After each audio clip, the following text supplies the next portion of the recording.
Hello, everybody, and welcome to a new episode of the MinnMax Show, a place about games, friends, getting better. I'm joined by Kyle Hilliard. Hello. Janet Garcia. Hello. Jacob Geller. Hello. And Sergio Vasquez. Hello. Returning champion. Welcome, Sergio Vasquez, former MinnMax cohort, now narrative lead over at Big Blue Sky Games, working on Merchants of Rosewall. Yes, yes? Yes, that's me. Awesome. Well, thank you for being here because you're an expert on so many things, but we needed your expertise because on this very episode, we're talking about The Legend of Zelda Echoes of Wisdom because you launched a podcast. Was that just last year? The start of last year? Last year, yeah. Okay, where you're playing through every Zelda game. And I was kicking myself. I was streaming Zelda, and then somebody said in the chat, I wonder what Suriel thinks of this. And I was like, oh, that's right. Of course we have Suriel on to talk about Zelda. He has been drowning in Zelda. And let me tell you why you're a great get. Your looks, your voice, your brain, your neck, your back, but also you've been playing a bunch of Yakuza here. Out. So we're going to be talking about Like a Dragon, Pirate Yakuza in Hawaii. So you're you're Zelda-ifying the Like a Dragon series and playing through that whole thing too? Yes, I'm most of the way through it now. That's been my like new yearly project is to play that, and also Metal Gear. But I'm less far on that one. Hey, The entire Metal Gear series takes about as long as one Yakuza game. I guess with minus the like exception five. Of five, yeah. So do we all need to just become narrative leads at studios and you just have all the time in the world just to play through all these huge series? Well, That's ridiculous. The sacrifice that I've made is that I haven't played a ton from this year specifically. Which I feel bad about. But I feel like having the holistic understanding of like this is how stories happen between multiple games and stuff. I thought that was like a curious project that I took on. Yeah. And also keep in mind that I'm basically doing it for an hour a day on my exercise bike. Oh, so excellent. That is where I can budget that time. Okay, so you're better than us. I get it. You know, you're like, I have this great job. When I'm not really being successful in my career, I'm on my exercise bike playing the games that you guys talk about, but never really get to. You know, just literally rolling Don't ask through the me about backlog. anything that came out this year. Like, though, I've not touched Astrobot. I've only just now started playing Balatro. And by started, I mean I put like 50 hours into it. But all right, well, good news. We're going to be talking about Epic Mickey on this episode. Wait, hold on. Are you playing Balatro Balatro on mobile or on? I think Switch. Okay, I have seen you popping up, and I'm like, why isn't he playing Zelda? It'll say like Suriel's playing Balatro. Back half of the show. Great community questions, obviously. But what if we did something unprecedented, y'all, and we pulled one community question towards the top of the show? Sort of this community kickoff, if you will. Caroline writes in and says, hey, y'all, not a question, but I'm the community member who pitched Asheville, North Carolina as the meetup location. I just wanted to say thank you for the fundraiser. It moved me to tears to see you making an effort to help out. I'm safe, but our city is devastated and we're all heartbroken and every little thing matters right now. I love this community and I hope we can all gather in Asheville next year. Thank you, Carolyn. And I think other people were also pitching Asheville. So this is a long saga. Big headlines are we were planning on having a big community meetup in Asheville, North Carolina this weekend, specifically October 5th. And we said, hey, everybody, come on down. You all voted for it, Patreon. Come to Asheville, North Carolina. And then Hurricane Helene came through and just devastated the entire town. So if you haven't got this message yet, that community meetup is not happening. Do not go to Asheville, North Carolina. We would like to go next year. So we're kind of holding the concept of the quote unquote big community meetup until next year. And we'll communicate exactly when that is. But please try to get a refund if you're out there and you're planning on attending, if you made travel plans to meet us in Asheville, North Carolina. But much more importantly is, that whole community, the entire surrounding area is reeling from this storm. So we launched earlier this week a fundraising drive where we're raising money for AmeriCares, which is a certified nonprofit that addresses disasters, crises with medical supplies, health programs, everything like that. You know, on their site, they're talking about how they were like the first to arrive in some of these small towns, because Asheville obviously needs help, but there's so many smaller towns surrounding that area. And sometimes there's AmeriCares were the first people to show up, like with those needed medical supplies and helping out the hospitals, which are all being overwhelmed at the moment. There is just so much going on. So we have launched that charity drive. So you can go to bit.ly/MinnMax Asheville and donate if you want to help support a good cause. Take the money that maybe you would have used on a couple restaurants if you were planning on going to the community meetup in Asheville, and instead help that community rebuild and help them survive there. So there's a link in the description, bit.ly/MinnMax Asheville.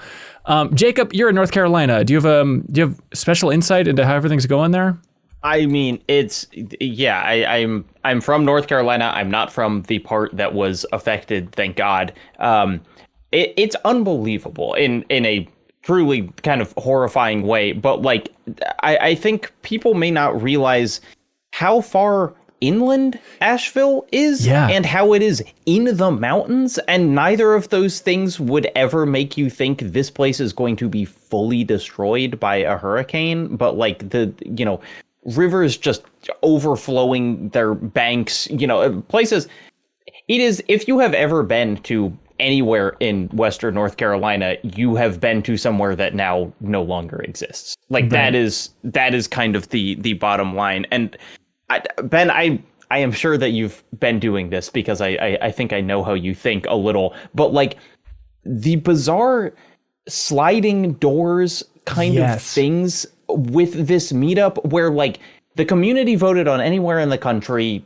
It ended up being Asheville, which is like, oh my gosh, what a weird and kind of morbid coincidence that that's the place that was picked. But also, we talked a lot about going the weekend before we originally planned. Like we talked about going last weekend, and ultimately it was like Sarah was like, it's my 30th birthday. I think I would prefer to like not do it then. And like, there is a genuine possibility that all of us could have flown down on Thursday because the forecasts were not like this is going to be apocalyptic. It was just kind of everyone hunker down and we'll see what happens. And so like I just kind of keep thinking about all of the, I'm so sad to have both for everything that's happened, but also to miss the community meetup. But like, this is kind of the best thing that could have happened given this incredibly improbable series of circumstances that led us to picking Asheville in the first place. Yeah, there was a post on Instagram from the brewery we're going to meet up at, and it was just destroyed. Like the river just flowed through it and just took everything downriver. It's just gone. And so, the river rose 26 feet total. There's still over 500 people missing from the Asheville area. It's a brutal situation. So again, you can go to bit.ly/MinnMax Asheville. You can donate. And the time when we were going to be doing that community meetup, instead, we're going to be doing a charity stream on MinnMax's YouTube channel. So we're going to be doing a remote charity stream. We'll play some games, have some fun, and continue to raise money. We're also, because we have a lot of auction items, and we're still going to be doing another big charity drive coming up in November, but we'll be doing some auction items during this charity stream on Saturday for everybody, so you can tune in and get ready for that. Janet, you remember how we were going to have like the race of the century as well at the meetup and finally determine who's faster for a 100-meter sprint? Can we do it remotely? Can we like record ourselves running across the football field and then we can put those videos side by side? Will that work, do you think? Or do we need to be like neck and neck, fueling each other to run higher, faster, farther? I think we got to be physical. It's like, could we have done Rocky remote? It's kind of like what you're asking me. And it's like, no, Ben, right. No. Could Rocky afford to spend a Zoom call? Video editor. I wouldn't trust that footage. Ben just puts it on 130% speed. No one would notice. I run like Benny Hill. I've panning away. It's like I'm seeing Texas switches here. I don't know. I mean, if they do soccer live and they still need to go to the VAR. So I feel like now we're adding in variables that we just really don't need to add in. No, it's all right. We can hold it. So I would be and this gives you better trained by then, which is rough. But smart. Yeah, that's true. All right, let's get to the games, everybody. On with the games. This is it. The Legend of Zelda: Echoes of Wisdom, the game we're currently doing a deepest dive on. The community voted for us to tackle this over Silent Hill 2 for the deepest dive, which, by the way, we don't have codes yet for Silent Hill 2. We'll be talking about that in the future, most likely in next week's episode of the podcast. But we are tackling Zelda for the deepest dive, but that's with an entirely different crew. So this is a fresh take. Okay, who do we start with? Kyle, Lord Zelda, yourself. How are you feeling about Echoes of Wisdom? I'm having a fantastic time. I really like it a lot. I like the music. Yeah. I like the way it looks. The only thing that I kind of I don't love is like how the way combat is structured, in the sense of like I don't like summoning things to do the fights for me. Like I don't really find that a fun mechanic in general. Like I don't like playing as a necromancer, right? Like I want to be engaged in the fighting. But at the same time, it's like I don't want this game to not have some kind of action combat, right? Like I keep going back and forth. It's like, would I like this more if it was just zero combat? But I think the answer is no. I want some combat, but mostly what it's like kind of leading to me just ignoring combat in the open world because I just don't want to engage with it. But like when I'm solving puzzles and like trying to figure out what items to use, and I have a bunch of sword juice, like I'm in great shape and I'm having a blast. Yeah. I really like it a lot. It's adorable. Like especially compared to Link's Awakening, which I actually kind of was like, I kind of like didn't love because it was so restrictive because of that Game Boy template. Where here I feel like I'm much more free to explore. I'm really liking it a lot. I've really been charmed by it quite a bit. Yeah. Yeah, it's funny, in the deepest dive, like I think a majority of people on there, like I'm barely ever using the swordsman form, where I feel like that was just such a relief when you got that, and you can basically, you're playing as Zelda this time around, but you can kind of pop into becoming Link for a depleting period of time. And I felt like that was the final tool in the arsenal I needed for this game to really click in a big way. Because I think that, summoning little echoes and monsters and stuff to fight for you is cool, but at times it was just like, I feel like I was walking into combat scenarios and being like, okay, what do I got here? What do I got here? It's just like, it just shifts into such a weird feeling game. They're just having the ability, if it's like, you know what, I just want to hit this thing with a sword real quick, just knowing that that's basically one button away to shift over. It's kind of a refreshing combo.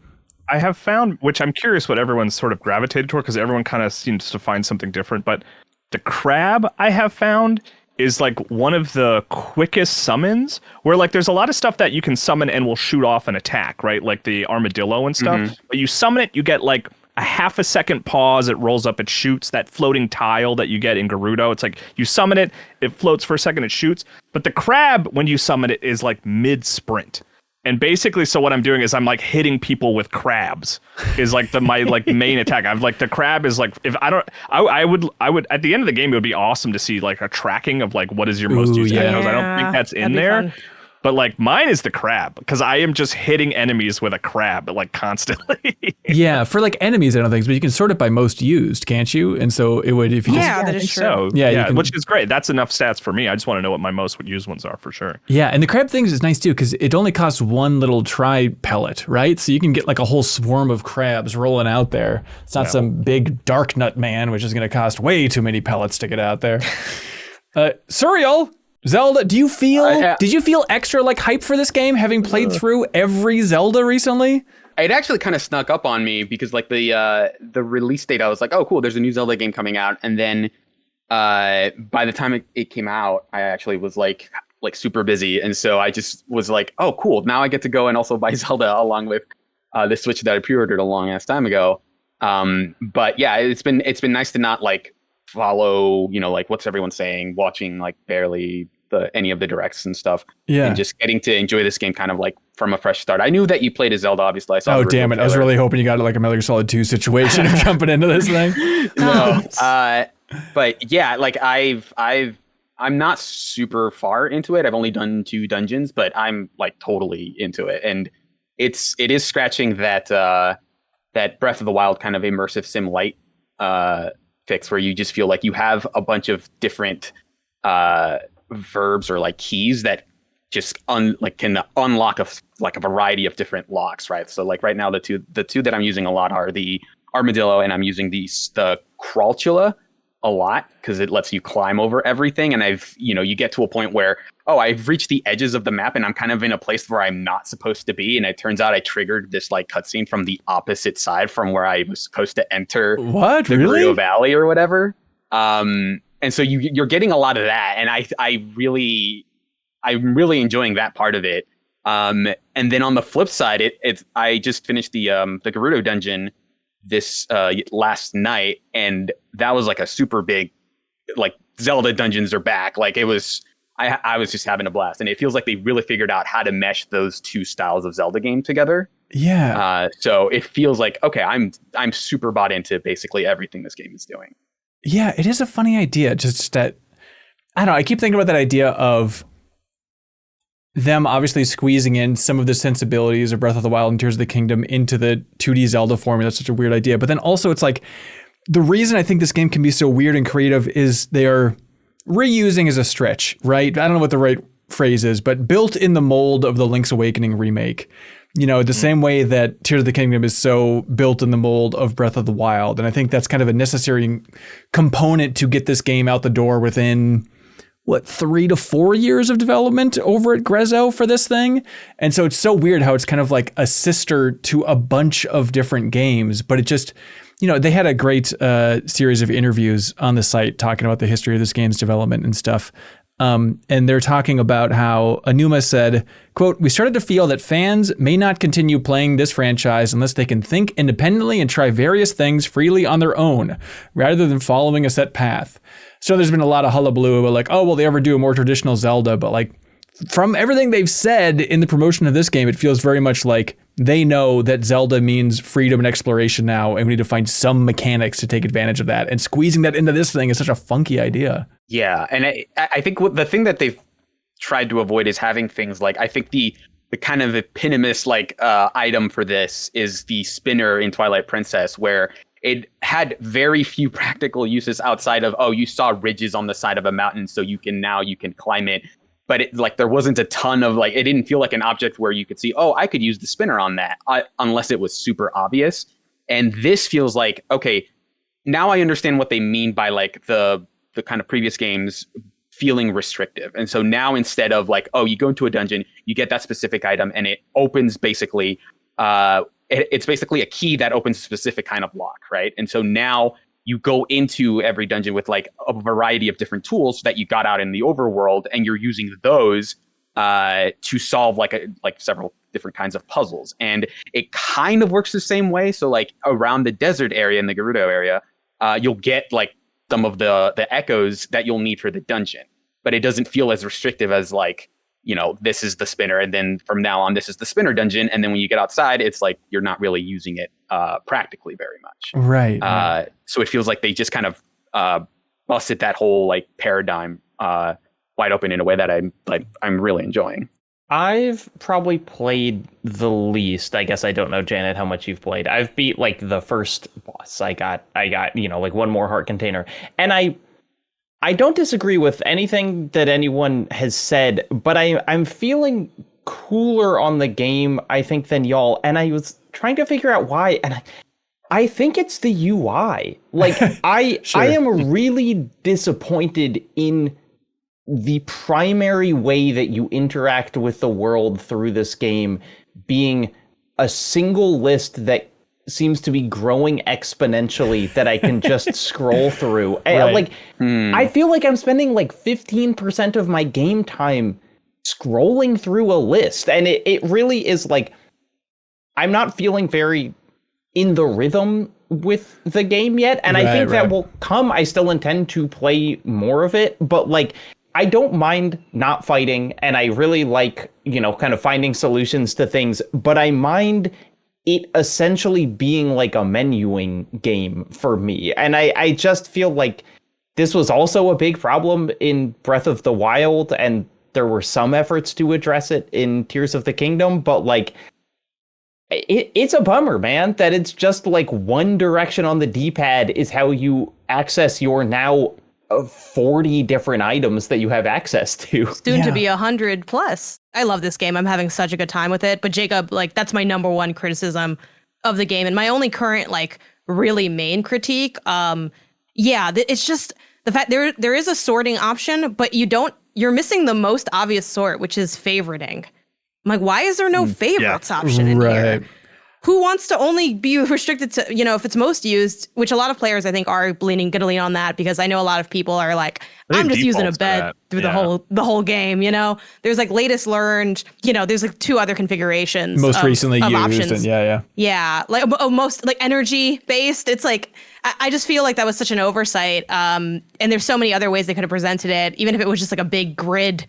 Would have been anything but what they picked. It's almost the worst thing they could have picked, other than having to manually toggle. Frankly, it is not getting in the way of me loving the game, but it definitely is it means I have to kind of strategize how I'm sorting the menu, which is probably like one of the least exciting elements you can do in a gameplay. And I think there are ways to make menu games exciting. Like we've seen, especially in the indie space, many games emerge that have like that menu inventory angle. And I do think it was a missed opportunity to do, you know, a radio wheel, like a quick button bind to a couple favorite ones that you pick out. Because even myself, I'm really loving getting to have fun in the game. Like I could solve stuff way faster. You know, I could take a sword out and kill somebody. I can put a heavy enemy that I control out and walk away. And it's like, yeah, sure, that'll get the job done.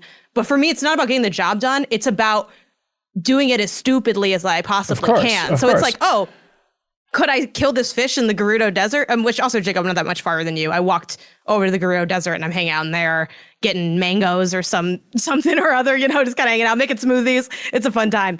But stuff like, you know, you get the tether ability early on in like that first dungeon. And being able to like, instead of just waiting for a fish to come out and hit it, to tether to it and then drag it onto land and then throw a bunch of spikes at until it dies. Like that's so much fun. Like for me, that's where the juice of this game is. And to everyone else at this point, yeah, I think it does a great job of blending the, you know, it's kind of like Baby's Breath of the Wild, Tears of the Kingdom. Like I think it's also a little limiting in that. It's never going to be, I think this will be, you know, in the 210s kind of vibe, but I don't think it's like a face-meltingly incredible game. That being said, I feel like it's almost a must play if you like these kinds of games because it's just so chill and enjoyable. Yeah, it is. It just as a puzzle adventure game, I think it's so great. And I think I wonder if like the hardcore Zelda fans, Kyle, I'm looking at you, Shirley, I'm looking at you, are extra critical of it on that front. But I think it's really interesting to go from playing Plucky Squire, which I'm still plugging my way through and enjoying it more and more actually as I'm getting deeper into it towards the end here. But it's so weird to put that right by side with this because I have so many similarities. Like, okay, the 2D sections, just kind of like adventure-y puzzle system. And just like as a puzzle adventure game, I think this game is awesome and so weird. It is so strange the things you can do of just summoning all these different echoes as you're scanning everything around the world. Just like dumb stuff like, hey, you can try and make a echo of a sign. And then you can just keep plopping signs down everywhere and they all are going to say something different. On fire. Yeah, like that's the thing is like those little Far Cry 2 elements, shout out to Idle Thumbs, right, Surreal? But that idea of like if you go in a cave and use like the big fire echo and then the fire will like spread to all the grass in the cave. It's like, yes, this is so cool to have those, more immersive sim elements from the most recent Zeldas popping in. Burn the whole town down. Hell that's my philosophy going absolutely. Here. I was like, the fire will close the rifts if we light enough of it. I think that's how I've been moving through the world. I mean, it also functions well as just like a monster collector as well, right? Because right. To your frustration, Jacob, about the menu, mine has become because if you pull up the menu and you tap like left on the control stick, you can go all the way to the end of the list, right? If I have it like most recently used. So it's one click to get to your most recently acquired thing. And then I have my list of things I just used. So what I've ended up having is like a list of like 10 things that I use, a crap ton of stuff in the middle that I forget I have, and then like the one new thing at the end. And it's like, but I filling that list is fun because like I'm not even using the enemies that I like discover, but like if I come across anything that I don't have, I'm like, well, I have to kill that and like add it to my repertoire. Like I have to make this list 100% complete. I want to know everything that Zelda can sort of summon in this world. And so like on a basic level of walking around and seeing enemies you haven't seen before, it just makes it so much more exciting to like see something new because then you're like, well, I can take that and it's mine, and that's exciting. Yeah, you can definitely feel that this is kind of the best that they could do on their first attempt, in that like there's some growing pains, I think, in that like I've been playing it very slowly, in that I'm basically like trying to kind of break every area as I run along in it. And I've been kind of at the edges of the map in places where it feels like it took me like a lot of effort to climb. And I kind of expected there to be like, oh, maybe there's like some hidden item here or some acknowledgement that like, hey, you can make it up here, kind of like Super Mario Odyssey, where it's like, yes, you can make it up here. We'll acknowledge it by putting a coin or some item here. Yeah. And there's not as much of that as I thought there was going to be. There's not as much of like a motivation to kind of really experiment with a lot of stuff.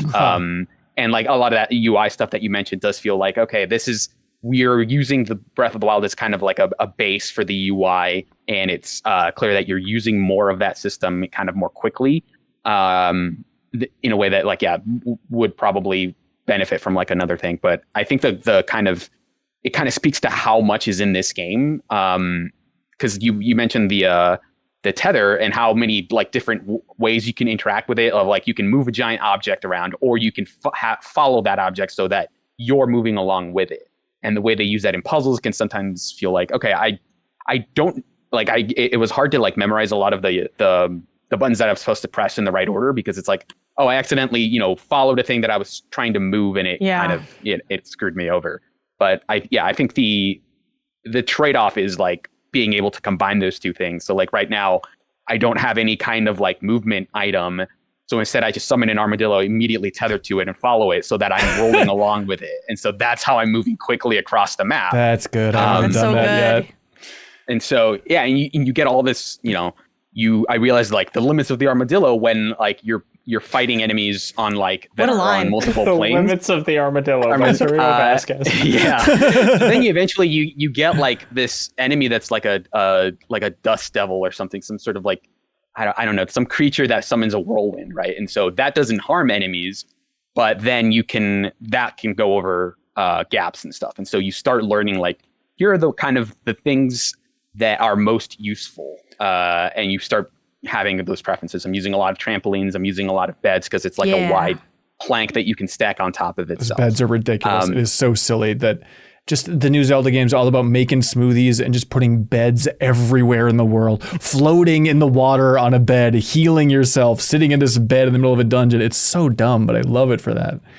Yeah, and I'm really excited to see like how they build on it, because I don't know how many dungeons are in the game. I don't know what the bonuses are going to be for like every dungeon, because right now it seems like you're either getting some sort of ability, or like some unlock for the link mode. And I'm very curious to see like how useful those ends up being compared to like, I just found like your power spikes for like, oh, now I feel really powerful, are finding some random thing like a crab in the environment. And it's like, oh, this is what I'll just use for everything, until you realize like, this is the one thing it can't do. Right. But it's like, I'm surprised at how often this feels like, okay, they're bringing traditional Zelda back, but also I feel like I'm playing like a miniature version of Breath of the Wild, even though I can see there's more kind of apparent limits to that system. But I think like the kind of middle point that they found between those two formulas, I think feels like something that they were working toward for a while. And I'm surprised at how much fun I'm having with like both of those things. It feels like both a sequel to Breath of the Wild and a sequel to like the 2D Zeldas. Yeah, and I feel like we're so lucky that Nintendo has set up this kind of dual path now for Zelda, because if their other mainline Zeldas are just getting more and more ambitious, I mean, it could realistically be 7 years before we see the next big 3D Zelda. So just to have like this short-term thing, imagine if there was just a 2D version of Elder Scrolls rolling alongside the main series, and they just get like an external studio to make some weird, wacky ideas and pack it in there. It's such a cool. And you could be playing Elder Scrolls Online. Apparently, millions and millions are playing every month. Yeah, they released the stats. No one I've ever met. 475 million players every day to Elder Scrolls Online. Yet, find one on Earth. I dare you. Hunt them down. Best case scenario is that like the dual track is like in the big 3D games you play as Link, and in the small 2D games you just are always playing as Zelda. That'd be interesting. Successful enough, that would be pretty cool. Do you think that with Zelda we're just done with the idea of being able to name your character anymore? Like, because you couldn't do it in the most recent 3D ones, right? So. And then this one either. It's like they just are so hell bent on it being Zelda that they won't let you change the name. Well, I mean, you can't. They started saying Link in cutscenes in Breath of the Wild is what it was. Oh, sure, but not in this one. But this one, like that, I don't know. Is it weird that it feels wrong to rename the namesake of the series, who is like has been a primary character for like the last like 30 years? The Legend of Kyle now? Yeah. They'd have to print but maybe new that box makes art. It more fun that you could call it the Legend of, and then you put whatever. Oh my God, it would appear on the screen. That'd be so cool. That would be really fun. The interesting part that like one thing that lent it to like maybe this is the initial fake out is a fake out itself. was that you're always referred to as Zelda, right? So Zelda is a defined character that has a history. It's not like a player avatar in the way that Link usually is. But then they started referring to Link as the Green Swordsman, right, instead of Link. So I thought it was going to be a scenario where at some point you will be playing as Link, and then you name that character. But then they did eventually start playing, referring to him as Link. Oh, that would have been interesting. But yes, it is interesting how like they view Link as kind of more of a character avatar, and that's that kind of goes to some of the stuff they were saying about why you can't play Zelda in Tears of the Kingdom. Is that Zelda is a character, Link is an avatar, right? And I think it's now interesting. You're playing as the character. When you start playing as Zelda, she can no longer speak. Like it's like she kind of does like hand motions, and everyone's like, oh, so you're telling me that Link disappeared into a portal? But like Zelda doesn't get text boxes anymore once you're controlling her, which is like a very funny Zelda rule of like no one that you're controlling can say words. Yeah, but now they have a reason for why Link isn't able to speak for the first time ever. They have a little lore detail in there, so it's weird. They contextualized it in Breath of the Wild. Okay, buddy. What is it? It's just like he's shy. You can find Zelda's diary, and she talks about how shy. I know I found it, but I didn't. Okay, that's what. Oh my god, that is what it was. Yeah. I did find that, but I only found it because someone in my chat was like, "Go into this hole and then read this book." I was like, "Okay, like we're Never about to fall beat for the that game. Like trap. maybe we can the old book in the hole trick. I fall for it every time." No, it's funny. You mentioned, I don't remember why you mentioned it, but you mentioned Metal Gear Solid 2 earlier, Ben. I don't remember why. I guess it comes up every episode of the Metal Gear. Oh, for the being like, the narrative switch of like who you play as. Right, yeah, because I do get a little bit of that you meet people who are like talking about that Green Swordsman, and then you kind of see him occasionally, and it's like, ooh, what's up with this guy? And it's like, well, I mean, I know why am I intrigued when I like know who he is, but I'm also like, ooh. No, kind of you get to see him from another perspective, which was the cool thing about Metal Gear Solid 2. I see what Zelda sees in this guy. You know what I mean? Yeah, that's right. Like, who is he? It's like, I don't know. Yeah, the development for this game, it is fascinating. So it's Grezzo, who has been working on remakes for the series since Ocarina of Time 3D, I believe. Kyle, correct me if I'm wrong. So, yeah. And so this was like after they finished Link's Awakening, I guess Anuma's like, hey, how about you guys got any new ideas for an original Zelda? And in that Q&A on Nintendo's site, they said that they got so much feedback from the development team that it took them 3 days just to sort through everybody's pitches for new Zelda games. But can you imagine the idea of like working on remakes for so long? It's kind of like some Blue Point energy, right? Of like, oh, if they finally get to make their own game, imagine how good it's going to be. And so for this one, they did co-develop Triforce Heroes. Oh, really? Primary, maybe. I know they were involved with it. So it's okay. Not their first original Zelda game, but Triforce Heroes felt so spin-off-y, where this feels truly mainline. Yeah. And it's cool to see, like, it's exciting to see them sort of get to train on Zelda so much and then finally do their own. Like, I was going to say, this this is pretty much a Mercury Steam situation, where their first game was remaking Samus Returns, and then they made Metroid Dread. And I feel like they've kind of are slowly working on that kind of pipeline of like, we'll get outside developers to remake our games and then have them work on kind of the more classic versions of them. Right. That's cool. Someone remake Mario 64 and then make the next Mario game. It'd be fascinating to see. That's what we need. But Mario 64 does not play well today. It could use. I feel like rumors were building up for a while that it was going to get remade, but that seems, if they could sell it. It's so tough to show they use Mario 64 now. Wait. Oh my God! Don't even get me started. That I want to have a good day outrageous. today. I do not want to talk about the DS version of Mario 64. Is it better than nothing? I'm not sure anymore sometimes. But the cool thing about this game that they talk about is it's the first time the director of a Zelda game has been a woman. Tomomi Sano is, and forgive me for mispronouncing all these things, Sano, but she's directing this game. And like, I was trying to crunch the numbers here. There have not been that many Zelda directors. Like for the mainline entries, it's like Miyamoto, then Tezuka, then Aonuma, then Fujibayashi, for Minish Cap. And Ocarina was like all of them. Like Ocarina has like a bunch of directors scary. in a weird Confusing, way. yeah. Not Fujibayashi though, because he started with the Game Boy Color ones at Capcom. Right. Yeah, okay. Yep. And then Iwamoto directed the 2 DS games. Spirit Tracks and Phantom Hourglass, and then Shikata directed Link Between Worlds. So 1, 2, 3. How is this like the 7th director for Zelda ever? It's pretty wild, just the small crew there. But yeah, it started out as like a Zelda maker. And then they realized, you know what, this could actually just be the whole damn game, because they were making that Zelda maker version of this for like a year. And then the wild thing is, and this is, it's not exactly a full Iwata ask, but I love in that little Q&A, they talked about how the story was basically non-existent. And then it was just last summer, Aonuma said they had an emergency boot camp where they're like, all right, we're going on a retreat. We actually need to figure out what the story is for Echoes of Wisdom here. We can't just have making a bunch of spiders in the woods. And then, yeah, they're talking about how difficult the story was. And Aonuma says, quote, "These days, even for us, it's not easy to touch on the lore of the Legend of Zelda series." So I think it's just, they just couldn't figure out like where to squeeze it in. Does it fit in a timeline? What a mess. And the answer is, they're like reading their own encyclopedias. Like, this is crap. 100%. What are we going to do?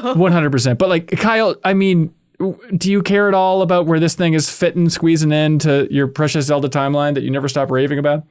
I do. I genuinely love the Zelda lore and the timeline. I think it's fun.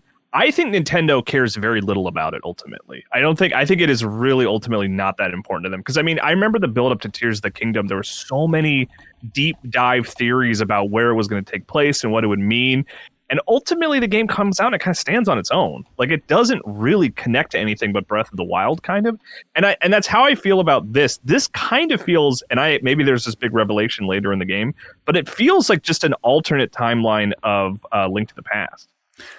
Yeah, it might be. And if that's the case, then it's like, then timeline be damned. Like, it doesn't really matter, which is kind of the problem with like multi-universes in general. Right. Yeah. Right. I'm less interested in how it fits into the timeline and more about like how this game plays with like the structure of the Zelda story, right? So like, you're playing as Zelda, and what does that mean when, Link is basically your kind of go-to simple solution for puzzles of like, oh, I'm just going to whack it with my sword, versus Zelda having like, especially early on, having to kind of strategize around, well, I can't hit them directly, so I have to outsmart the enemies or whatever. And then like, there was like one boss where I was just basically summoning crows all the time. So I love those crows. Me and my flock of crows just constantly dealing like, Kyle said, necromancer damage. And like also the idea of what does Zelda look like when a Zelda game has already happened in it is not a thing that we've had too much, time with. Like Tears of the Kingdom, obviously you'd already done Breath of the Wild, but if it feels kind of different to have like a second character step into like, oh, okay, like a Zelda game has happened, but I'm a different person, and here's how everyone is talking about Link while he's not there. Mm-hmm. And there's even a moment like early on where you see Link in one of the dungeons, and he's like, I don't think it's like a huge spoiler to say that, there's someone you're chasing, right? But it felt like, oh, what if there's like a dungeon where like Link is in here while you're also in there like, what if there's two people kind of separately exploring the dungeon? Metroid Fusion. Yeah, like that seems like a very interesting like idea to kind of experiment. And I don't have like a strong thesis behind like what this says or anything, but it's interesting to see like just how much that character switch changes about how, like the story of a Zelda game. Yeah, for sure. I also like, separate from the timeline stuff, which I do think is fun, and like I won't really have a major thoughts on it until the end of the game. One thing I do like in terms of Zelda lore is like the Zora stuff. Yeah. Right? Like the River Zora and the Sea Zora, and like I've seen Gorons now. Like that stuff I really like, and it's like, well, what are they going to do with these sort of races of characters that they've like had different versions of in different games, and I like seeing them interact. Seeing the Sea Zora and the River Zora was like a super fun like Zelda lore thing for me that I just was super charmed by. And there's also like I'm curious. There's a couple races that have only appeared in like the DS games has like a race of like snow creatures that have like never shown up again, and it's like I wonder if they'll like show up here or something like that, because they seem to be interested in that. But that's the kind of stuff I like when it comes to Zelda lore, rather than specifically placing a game on the timeline, right? Which is kind of muddy anyway, Yeah. Well, hey, the deepest dive will continue. You can unlock that whole podcast discussion. We had a 2-hour chat that was really fun with Kelsey and Haley and Jeffem. It's in the bonus podcast feed. And if you're a Patreon supporter at any tier, you can submit your thoughts on the rest of this game, Echoes of Wisdom. In the first discussion, we covered everything up through Jabul Waters. We didn't do Gerudo Valley. We went to or the desert. We went right to the Zora's Domain area. And so for the next discussion, we'll be collecting your comments on Patreon on Sunday, October 13th. So you can support us at any tier. Submit your comments. We'll read it during our next discussion. So share what you think of the game. We'll read it on air. All right, there's this other game that I started playing on a flight recently. And you know when you start playing a game, it's just like, what?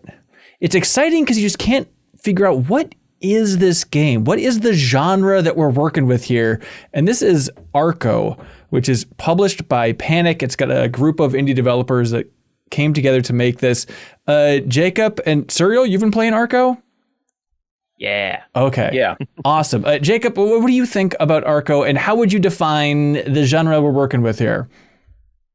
Gosh, it's my first impression of it, which is not the genre, but I feel like is very important to the game, is I was like, this is the snappiest feeling game I have played in so long, where it's like, I was like, wow, it's such a luxury to not have to watch dialogue write itself as someone says it. It's like the text boxes are just like bam, bam, bam, Punchy. bam. And Yep. the writing itself is very like, it's very good and it's very terse, where it's like, it is not particularly emotive writing, and it does a lot with kind of like little bits of character. And so it is kind of a Western themed game, and it feels like a Western in like approach as well, where it's like pretty minimal on style in a very pleasing way. Yeah. And then it's a tactics game? Question mark. It's like a tactics RPG that also feels a little bit like an adventure game. There are moments where I think also just like the pixel art and the fact that it's a really small character, it's like, okay, it's a little sword and sorcery, but that's just kind of presentationally, it's kind of harkening back to that. But think of it like approachable tactics RPG with some adventure game elements thrown in there, just like, collecting items and stuff. It feels like, I've only played it for about an hour or so, but it feels like a mix between Oregon Trail and Frozen Synapse, which is like this tactics game where you have like a group of people, and then you say like, I'm going to move this guy here, this guy here, this guy here, and then then you say like, okay, now the turn will happen, and everything happens at once. And so like there's a mix of like real-time strategy and turn-based planning that happens.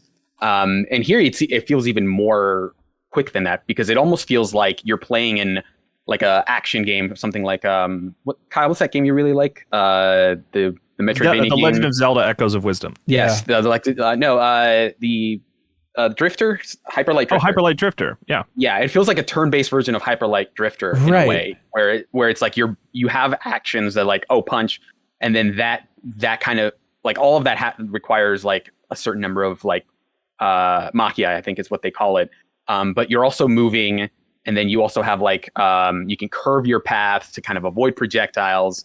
And all of these things are happening. Like you determine what you're going to do, and you can take your time. But then everything happens in a way that you can react to things, and then continually like keep changing what you're going to do. Like they teach you in the tutorial, like, okay, if you move away from them when they have this icon that says I'm about to attack, like you can move backwards, they'll attack, and then you can attack them. So it's basically like a Dark Souls dodge in a turn-based system, which is really interesting.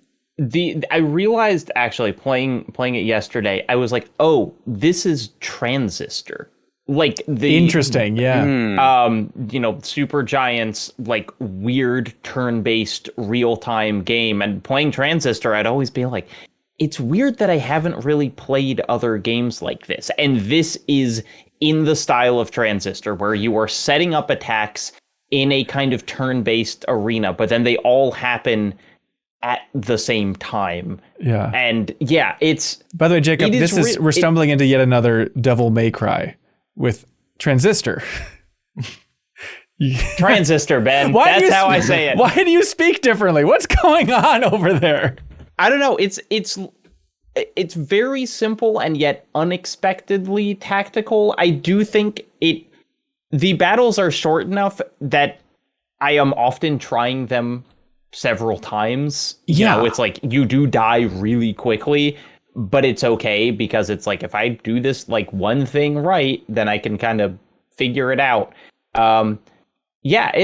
I don't know. It's unusual, and I think also it just, like the menus, it feels really snappy for being basically turn-based. It doesn't feel like you're kind of like waiting around for the enemies to go so you can go. I don't like tactics games in general, and yet I'm really enjoying Arco so far. Yeah, and like just the setting, I think the music is fantastic. It's all like a Mesoamerican fantasy setting is the way that they put it, but you're playing as like different characters kind of bouncing up against the same kind of evil organization called the Red Company is kind of the larger picture stuff that's happening here. But the cool thing, and I didn't expect this, is like you have a lot of kind of narrative choices as you're going of just, hey, you have conversation trees, you're choosing things as you go.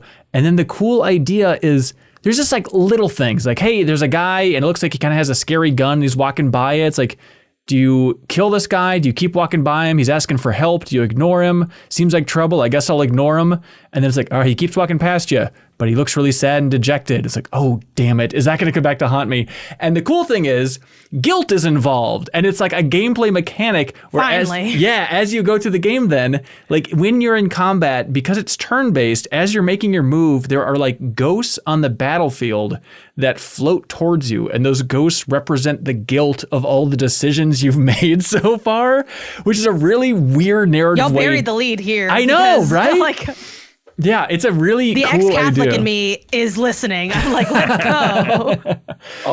Also, Jacob, I forgot to mention that, like, on your point about the UI, I was as someone who is now like literally this week thinking about, okay, I need to look at concepts that other people have made for what the text in our game looks like and how those dialogue boxes proceed. I captured like a conversation, like I made a video of it, and I plan to like show it as like, hey, there are things we could probably use from this that look really nice. Yeah. So it's like, yeah, taking a lot of notes as I play this. Awesome. The other thing that I saw is that I'm not super far in the game, but I saw mentioned that there's a party system. And it felt like, I'm curious as to how that combat system scales when you're managing multiple people at once. Yeah. Yeah, I've had like one other person in the party, and it hasn't felt unmanageable.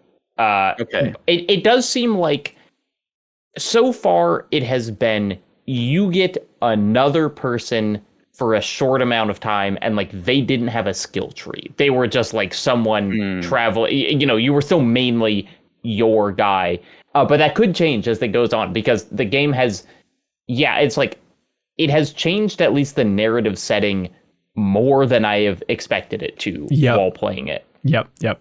So Arco, ARCO, it's out on Switch and PC if you want to check it out there. I'm curious to keep rolling with this thing. But Janet, you've got to play a game that is not out. This is Like a Dragon Pirate Yakuza in Hawaii. So just to be really clear, the Yakuza series, as we all know, they changed the name, and it's now the Like a Dragon series, except for the spin-off entry, which is happening between the 8th and 9th entry, now is called Pirate Yakuza in Hawaii. Just to also leads with Like a Dragon. Like a Dragon. Yeah, it's the new Like a Dragon spin-off. Yes, it's kind of like that. And Pirate Yakuza in Hawaii. Oh boy. So this is the equivalent of The Man Who Erased His Name that came out not that long ago at all, right? This is kind of the shorter game that's more action focused in between the bigger entries. Yeah, it's real-time combat, which also gets confusing when you think about like, well, this one used to be real-time, this one was whatever. You know, just jump on board. Don't worry about it. Put your pirate hat on. You're gonna have a good time. But it is kind of in that. I think for other franchises, this might be like categorized as like the expand-alone, right? Like kind of the Miles Morales kind of treatment. But funnily enough, and I feel like in this series, there's not really that kind of distinction. It's like there's just more games. Like sometimes we do talk about the length of them or like how thematically relevant they are, but at this point they're just games that everyone kind of just takes up, which is kind of refreshing, honestly. It's really cool how they pulled this off. But I got to play they're all 30 minutes. It seems like, you know, like they're all like important to the story in a weird way. Well, yeah, but just think about it, like the idea that like in a year and a half they will have released 3 new Like a Dragon games. Like that's so wild. I don't know how basically like what they're doing with Zelda, except they all are telling one kind of continuous story instead of being separate tracks. Yeah. They're moving at like lightning speed. Like Insomniac's like, you guys got to stop making games. This is too many games. Strange Scaffold's like, please, we're only human. Yeah. they showed one of those little like, the devs talking heads videos before, we got to play. And one of the things that the team had mentioned was that they were developing this during the last game. And they the first thing they came up with was the pirate theme. They're like, anyway, we're thinking like, what if pirates? And then we went from there. Smart. Which I feel like is a pretty good setup. I'm like, okay, stop selling. You've sold. But yeah, I played it only 30 minutes. So it's very short for a game like this. Sure. Mostly got to glean combat because in 30 minutes, you're not going to get like the side stories or really move it because, you didn't really experience any of that. But for those who don't know, this is Majima's game. This is Pirate Yakuza in Hawaii. So it takes place in Honolulu. So it is reusing like a lot of the same spaces as Infinite Wealth, but there are a few new things as well. And then a few new things in like some of the mini game aspects. Like there's like a new karaoke song and little stuff like that. Okay. But again, it is real-time combat, which was actually my first time doing real-time combat in the a series. Yakuza game. Oh, interesting. Yeah. Because I came in during the turn-based stuff. So I was like, how's this going to go? And, I thought, again, they killed it with the tutorials. They killed it with the stylish UI and vibe of it. There's some really fun stuff with Majima's two fighting styles. So there's the Mad Dog style that's kind of quicker, easier to do. And then there's Sea Dog style where he like goes into a different like piratey outfit, but you can change the pirate outfit to not look like a pirate outfit if you want to. And there's like some really rad moves. Like there's a spin attack where you can you feel this thing called a madness gauge, and then you can make like a bunch of clones of yourself and they spin around you. So you basically turn into a Beyblade and you're just spinning through people. Perfect. And it is so exciting. So yeah, I thought they really nailed it with that. Like it was really fun to play, really easy to pick up. And then when I did my demo, like there was like the tutorial, I went to a place called Madlantis, which is like Perfect name. What if it was like Atlantis meets Atlantic City? Like, I don't really know. So it's like a casino Atlantis? It's got like seedy vibes. Like the pitch of this place is a while ago, a ship crashed here and it was too big to get out of the area. And now it's like a graveyard of different ships and people are just kind of like hanging out. It has like, what if it was a jankier, what's the name of that place, Ben, in Final Fantasy where you get that hand massage? Oh, you know the place. Don't be shy. Just you Wall know what I'm talking Market? about. Yeah, it's like a jankier wall market. Like that was the vibe of it. It might not have all that stuff in it, but that's what I felt like pulling in. And then after that, I just did some like really quick slice of life stuff. Like I delivered one thing of food. I like sang half a karaoke song, and I changed my clothes. Which the customization is dope in this game. Like you can freaking have different nail polish and stuff. So if you they know what they're doing with the Majima stands out there. Yeah. A lot of people, all the characters in Yakuza are hot, but there's a lot of love for Majima. And I feel like they're like, what if we took what a lot of people think is the hottest man and we just made him a pirate and we just went with it. So absurd. Yeah, it was really fun. I'm looking forward to it. Did you get the sense? So it's like Kiryu is like legendarily stoic man, and then Ichiban is like, I love everyone, everyone's my best friend, my heart is open. And Majima's kind of, like differs by game, but like not as like friendly as either of those. So did you get the sense, like, is he going to kind of become a Yakuza protagonist where he's just like giving advice to young people and whatever, or is he going to feel kind of like a pirate or like a mad dog, or is he just going to be kind of like a nice guy? Oh, I did not really get a good sense of it. I would say leaning more on that pirate mad dog element, but I have to imagine just by way of like narrative that there have to add like a bit more dimension. Like I have to imagine he's not just nice tearing in through the Yakuza streets. 0, but it's like he's not as like pure-hearted of a character as either of the other protagonists. He did not seem like he had a heart of gold in my time with the game. I feel like when you do play as Majima, which you do kind of in the remakes, there's like this mentality of Kiryu will tell you not to smoke.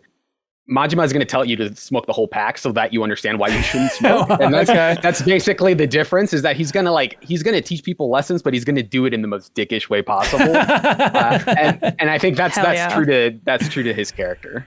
Is it he does have amnesia, right? Like we're starting at 0. So he forgets that he's kind of a dick. That's interesting. That could be. Yeah. Is there pirate ship combat? I forget offhand if there's I think there is combat, but I'm scared to say now because I don't remember offhand. But you can control the ship as you go from place to place. I did not in my demo, and for anyone listening who happened to be at TGS, which I imagine that's like a small slice because it's TGS, but it was the same demo that was playable to the public there as the demo that I played. Gotcha. Yeah, so there will be that, but they didn't have that in my demo for sake of time. Like getting to be on the ship and then like going around the ship. So which is also funny because like, I don't know, ship's trending now because Metaphor Refantasio also is like a ship game. It's like we're all taking back to the seas, you know? Hell yeah, absolutely. Well, after Skull and Bones, everyone kind of wants in on that gold mine, I think. The first quadruple A game. That's right. And this is the second. Yeah, so February 28th for when Like a Dragon, Pirate Yakuza in Hawaii. Whew, that's coming up. February is stacked, by the way, so like watch out. Assassin's Creed just slid in there, right? So many games already booked for that, yeah. Yeah, Monster Hunter Wilds, is that March or is that also February? That's February. Late oh February. My God, that's going to be a fun time. Come on, go easy on us, come on. All right, Janet, the time has come. I feel like it's been, I guess at GDC, we played the demo together and we're like, you know what? Is Epic Mickey Rebrushed the perfect game in the middle of our Venn diagram here? Because you love your Jack and Daxter. I love Disney, like a sane, rational adult, not like a Disney adult would love Disney. An adult who likes Disney rather than a Disney adult. It's completely different. I'm an adult. I mean, honestly, man. I know exactly what you mean. I totally it agree. really is important. But this is the ambitious remaster, I guess the best way to put it, of Epic Mickey on the Wii. Finally stripping out the motion controls and everything in here. I started up this morning. Janet, I think Epic Mickey feels good. There's still design issues, but Janet bought the physical version, ladies and gentlemen, of Epic Mickey Rebrushed. Hardcore as hell. What do you think of this thing so far, Janet? Yeah, I think it's like very solidly good at minimum. Right, same here, yeah. You know, maybe there'll be some more heights. I lightly doubt it because I think I only spent like maybe an hour and a half with it, but apparently it's only a 6-hour game. What? And I'm like, really? Oh, okay, let me clear my calendar because I genuinely had such a fun time playing this. Yeah, I think it feels really good, and I think the core mechanic, for those who don't know or forgot, with the paintbrush and the paint thinner, where there are certain aspects of the environment where you can destroy them with the paint thinner, or you can like fill them in with the paint. And because the reticle like has the color indicator where it's like, okay, this is one I can interact with. And it's used for like some traversal, like I fill in a platform, some puzzle solving, like I destroy a platform and then rocks fall through and now I can walk in this direction, or I can find more tickets. This game is 3D platformer fan bait because out the gate, they're like, hey, we got a bunch of pots that you can break. Oh, yeah. We put some mannequins that you could break. Yeah. And then even they do like such like, to say perfect in Epic Mickey, the same sentence is a little dramatic, but they do so many smart things with like the 3D design of even just out the gate. You have like your little tutorial man that's there and he's like, oh, meet me by this Gus door. the Gremlin. If you want to explore a little, go ahead. I'm like, I do. I do. And I think there's so much of that in this game where it feels like the things that I like about 3D platformers, which is the joy of jumping around and just traversing an area and picking things up. This has all of that. I think the only thing that's really lacking is maybe like more interesting combat. Like the enemies are kind of just like putzing around. And there's not going to be like highs in puzzle solving or platforming challenges, it seems. And I think that's really where it gets dinged, where it's like, oh, well, it's not really pushing in super intriguing ways, where it totally could because the mechanic is very cool. And then there's also like not literally, but there's like a morality element to this, Ben. Did you glean this during your time? Oh, yes. It's the whole thing. I mean, so if you don't remember the history of Epic Mickey, it's like Warren Spector coming from Deus Ex, putting as many immersive sim-ish elements and kind of some higher level, higher minded game design ideas into this platformer. And so it's like, in my mind, it is the perfect candidate for a remake / remaster like this, of like, a game that was ambitious and held back by the technology. So to have like a version of this that looks good, away from the Wii now, and then they also added like new moves and stuff in there as well. Like you can now sprint and dash and stuff like that, just so it can feel a little bit smoother and quicker running around. But like, yeah, it's an ambitious, weird game, and I think it's going to get frustrating as we keep going, for running into those obstacles. Like, oh, I just remember stopping with the original of just like, I don't know where they want me to go. I don't know what this crap is. Like, if you like your kind of over convoluted puzzle areas in your 3D platformers, or how am I supposed to get up there? What do they want from me here? It's a lot of that kind of nonsense, which is why I trailed off originally. I never did. No, I finished the 3DS game. I didn't either. I hit a wall with that game early because I was so excited for it, and it was, and I found it like it was like not fun to control at all. So like you guys talking about it now makes me makes me want to go back to it and you should try again, because like you, Ben, and maybe I assume Janet, I'm an adult who enjoys Disney history. Yeah. But it's not a Disney. And it is the best thing. We've talked about it. We've talked about it before, but like, look at the concept art online for the original Epic Mickey. Like, it's so cool. And there's stuff in here that is touching on that of like, okay, the wasteland, it's all these rejected Disney ideas from Walt Disney himself. And okay, in the early area, they have like the Dumbo ride, but it's like this porcelain cracked version of Dumbo. It's like, oh, it's cool to see Disney come up with these twisted versions of some of their old art and stuff. But better in theory than in practice, but now slightly better in practice because of the enhancements here.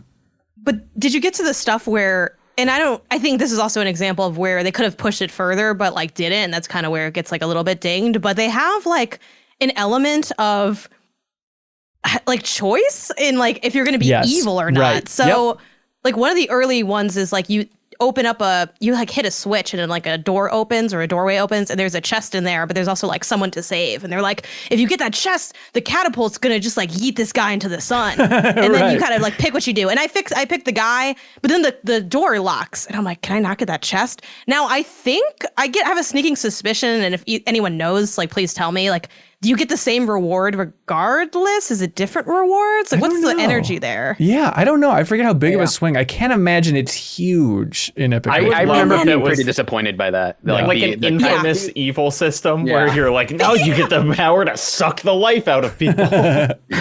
Just like Yensid tried to do to you. Well, then something that was wild too was I kept going and there was, for the ride thing you were talking about, Ben, there was like you're fixing it and then they're like, okay, you got to fill it with paint and it'll fix it. If you fill it with paint thinner, it's going to be ruined. But something interesting could happen. And I was like, oh, well, I'm going to fill it with paint thinner. And then when I did, literally the guy's like, literally this ride will never work again. You're horrible. And I felt the way I felt so bad. Like, I play so many narrative choice games and I never really feel like bad about anything. I felt like I was looking like, can I save scum this Epic Mickey game? Because I wanted to see what would happen. And he's like, I guess you can get this chest now, though, you piece of garbage. And I'm like, oh my god, what have you done? So, wait till you encounter the ghosts of Mickey that haunt you. The later guild on slowly coming up. Yeah, like is this secretly Arco before Arco? But stuff like that. I feel like I have a sneaking suspicion that it is not as interesting as it looks on its face, which I think is where it gets dinged. But if you like to run around, you like to jump, you like to break stuff, and you like a funky twist, because I think that's the other thing with 3D platformers, where a lot of people will be like, well, if it's not Mario, like, why bother? It's like there's other people doing other things to make themselves stand out in what was once a crowded space, and I think Epic Mickey has like a viable answer for like that kind of thing, like what's going to make it distinctive, even if it's not like mind-blowing. I know it's kind of the fabled legend with this game now, but I think it is a fun fact since you like sports, Janet. But you know the broadcaster Al Michaels? Okay, football commentator. But he's the reason that he shifted from ABC to NBC, because they traded Al Michaels for Disney to get the rights to Oswald the Lucky Rabbit because this game was in development and Warren Spector really wanted Oswald to be in it. Oh, yeah. I forgot who Oswald is. Like, you don't know Oswald? So that was like... I forgot he just looks like, I know he looks like bootleg Mickey, but like, what does that mean? So he was like Disney's... Mickey's bootleg Oswald. No, he's not evil. Well, he's a little stinker is how they're trying to build it up in this game. But so he was the Disney creation first, but then Universal got the rights. And so when Walt Disney himself lost the rights to Oswald, he's like, I don't know, I'll come up with some stupid mouse and I'll call it Mickey or something. I don't know. Okay. And then I remember he said he wanted to call it Mickey, and his wife said that was a sissy's name. But he still stuck with it, and that's how we have Mickey Mouse. Shout out to the toxic wife, I guess. Yeah, she is no good. All right, but, jeez. Real quick though, Janet, is this better or worse than Kingdom Hearts? Great question. Ooh, that is so tough. I didn't. What, man? Why do you have to ask me that? Mm-hmm. I have to finish it. Cop out answer. I have to finish it first. Okay.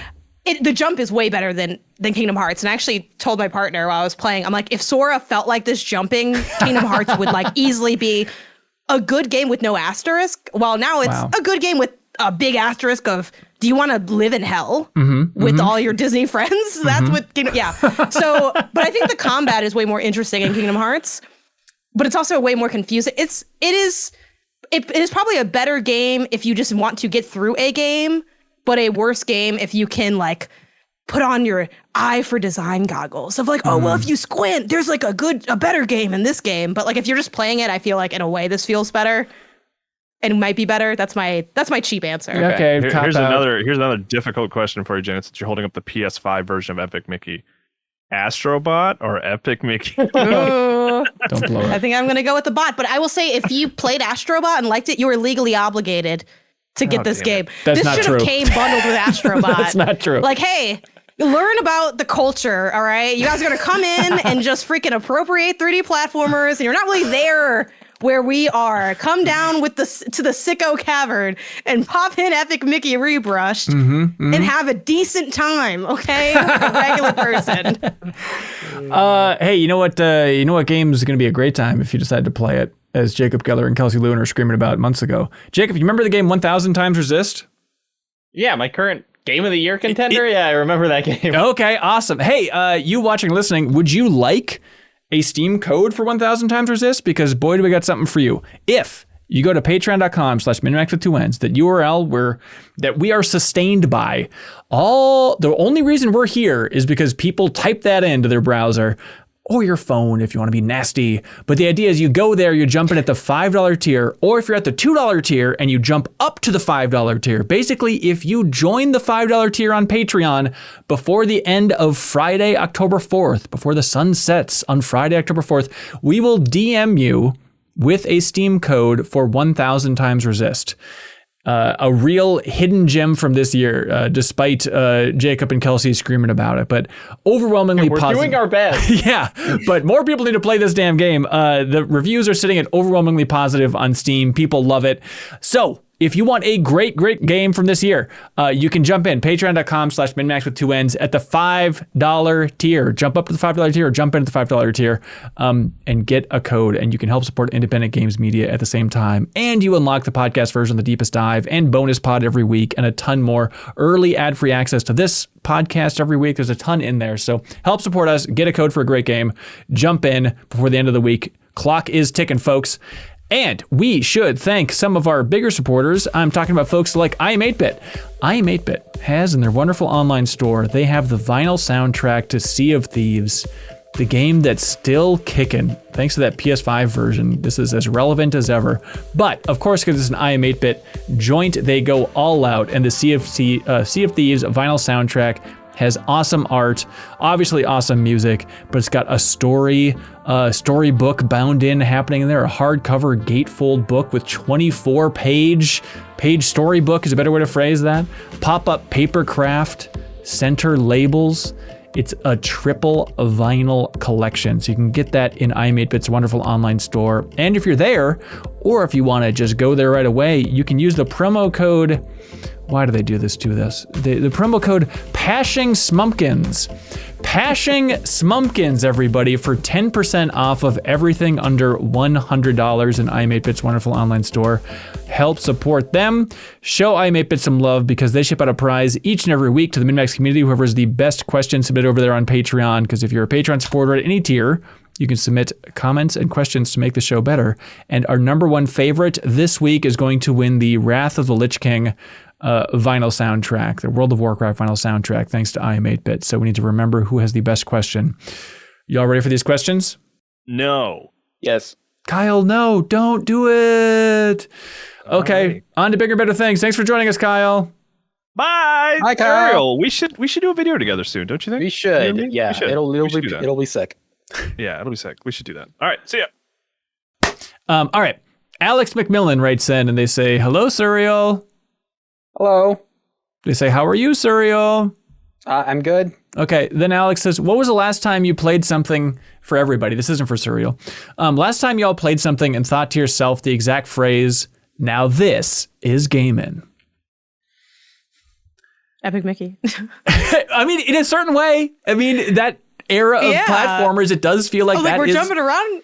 If I hit a pot that's gaming to me, and that's what I did most recently. If I hadn't played this, it would have been Zelda, I guess, because I threw a pot. Yeah, the pods.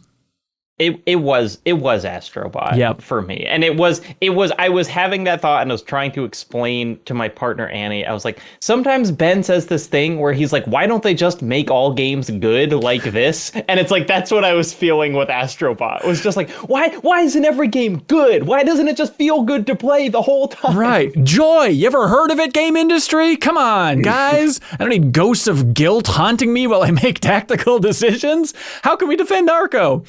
I mean, Astrobot's a biggie for me. So are you leaning that way too? I haven't played Astrobot. Yeah. You pig. But I had it this year when I was replaying Metal Gear Solid 5, and I remembered the thing that I did last year, or like last time I played it when fighting Quiet, where you can just drop a sleeping gas on her, and you can doink her with a box or whatever, and instantly knock her out. And I was like, yeah, this right here, this is gaming. The other answer besides Astrobot is if you want to go back in time a little bit, Volfeed, the arcade game, which I've been obsessed with this summer. It's just like, this is all I need from games. Why isn't every game like Volfeed, the arcade game? You don't need more than this, everybody. Victor Jesus Moreno writes in and says, hello, friends. What is your physical media most prized possession? A physical copy of the original Eco? A Resident Evil 5 steelbook? What's on a shelf that makes you smile when you see it? I do have a physical copy of the original Eco. Do you but smile, I didn't think though? of it as prized until now. No. Not bad. I had, I think for me, it was like that red box version of Metal Gear Solid 3. But then we auctioned it off, I think, last year for the Gift of the Back stream. And so it's even more cherished now in the afterlife. It's not like rare, but I have it from a long time ago. The God of War 3 Ultimate Collector's Edition, which is one of the only like big collector's editions I've ever bought, came in a model of Pandora's box. Ooh. And I still have Pandora's box, which is a fun thing to have. Don't open it. Yeah, please don't. I have a signed copy of the GameCube version of Killer 7 by Suda51. Nice. He did when he visited our office, and he signed it with my name, and now I know the Japanese kanji or like the hiragana for my name, which I guess is technically pronounced Zurieru. But that was when I learned that, and that's a prized possession. That's good. That's a goodie. Janet, you got one in mind? Well, probably just like it's such a cliche answer for me. My limited run games collection for Jack and Daxter. It's like everything's just Jack and Daxter. Oh, that's good. It looks good. By the way, Janet, your setup looks so nice. Your camera looks so nice. Those colors really, they bring a lot. I don't know if it's like overly saturated or that's just your natural gleaming face, but it's looking great. Chandler wrote in, says, which do you think you have a better shot of winning at? All right, so which do we have a better shot of winning at? Going up against a basketball player, a professional basketball player, but he's wearing Hulk hands in one-on-one basketball, or going up against a professional soccer player, but he's wearing flippers on his feet. Are the Hulk hands like fists? Yeah, they're the fists. Yeah, I think of the basketball player. Yeah, basketball. Because dribbling with the Hulk hands would be too challenging. Yeah, you basically have to swat the ball the entire time. You can't really hold it. So like, but running any kind of shots, running across a field with flippers, I don't know. I can pick up a basketball and technically, I mean, I think I'm screwed either way. I don't know. Yeah, I don't think also, I would make a basket. In soccer? Like, I guess 1v1ing, yeah. You know what I mean? Like, what are we doing? Because it's just like, I guess like old school park. Like you put two trash cans and then let's imagine it's that. Let's imagine it's that. I think I'm getting waxed in the soccer game. I think I'm getting waxed in both, but I think the soccer will be bigger. Yeah, the problem is like with soccer, I think I could outrun the other player. But like, and that is important because like, even if the basketball player can't make a shot, he can still block me wearing Hulk hands. And so like, I don't think I'm ever getting close to the basket. That's true. That is a very good point. But then again, the soccer player, the flipper, it seems inconvenient, but maybe there's something about like that extra momentum. If he kicks in the air, it's like an extra spring loaded whoosh, like a launcher, and it'll go even faster and be like a Shaolin soccer situation. Yeah, I think you have no ball control in soccer. Yep, that's true. I think the soccer player could more easily figure out how to get how to actually kick with the flippers on. Mm. But also I think the situation that would probably happen in the basketball scenario is that no one ever scores. Is that like I can't get past their defense and they can't do anything. I So think yeah. Also, the basketball player is going to be like 6+ feet tall, and I'm 5 feet tall. So literally, like, what? Yeah. Yeah. Okay. They're both really bad. Yep. It's an interesting like idea though. You've done it, Chandler. Jarrell Pryor writes in and says, "No question today." Hey, that's allowed. Just 2 comments. Number 1, woo, to Janet's back. I missed your voice. I guess it's been a while since you've been on. I guess so. Number 2, good stuff with the Asheville pivot. Making the best of a really rough situation. These kinds of actions are why I'm glad to be a Patreon supporter. Thank you, Jarrell. Yeah. bit.ly/MinnMax Asheville. There's a link in the description if you want to donate and help that town survive and rebuild. Steve Aleutian writes in and says, cooking systems in games often feel like, no pun intended, empty calories. I rarely, if ever, feel like they're actively fun to engage with and often are more time/labor intensive than the rewards justify. While there are obvious exceptions like Venba, by and large, I think I could happily send cooking in games to room 101. How do you feel about cooking in games as a mechanic? I was thinking about this question, and I don't know if this is what they're feeling, but I had a realization about cooking in games, which is that it's all gathering, which is not fun. Like, I think that, like, when a game has a cooking system, think like Breath of the Wild or something, usually the hard part is, where do I get this ingredient? Where it's like, I could make a pie if I knew where to find butter. And that just means that you have to, like, either wander around or like look up on a wiki, where is butter in Breath of the Wild? And I think the fun part about cooking is like making sure you get that little sear and like, the onions are the right amount of brown right now. And so that's when they're tastiest. And I think it is like, I think it's too much going to the grocery store, basically, and not enough like interacting with your cooking equipment. Right. Like, what is that? Is that a Mario Party minigame where you're cooking the steak? Like that's the fun part, right? Trying to get the right level of rarity for your steak to please Bowser or whatever the hell. Yeah. I was thinking about this weird little game. I was thinking about like in Echoes of Wisdom, I think it's also one of the things that I'm rubbing up against and that I don't like crafting systems in games usually. And in Zelda, it leads to a case where I'm never really all that happy when I do like a puzzle or find some secret chest and it's like, here's a watermelon. That you have to like, it's technically a healing item, but it's like, you're not going to get the most out of it unless you go to a specific vendor, make a smoothie, and then now you can actually have a healing item. So it's like a way for them to kind of fill chests with different kinds of things that aren't as rewarding. So I'm always kind of like, I don't want, a ton of that in games that aren't specialized around it. But Venba I think is a really good counterexample where it is about the way you're cooking things and you're never sourcing the ingredient or whatever. I think of Venba though more as like not in the spirit of the question, where it's like they're talking about cooking in games, not a cooking game. Like they're not talking about Overcooked, which has like great cooking, Yeah.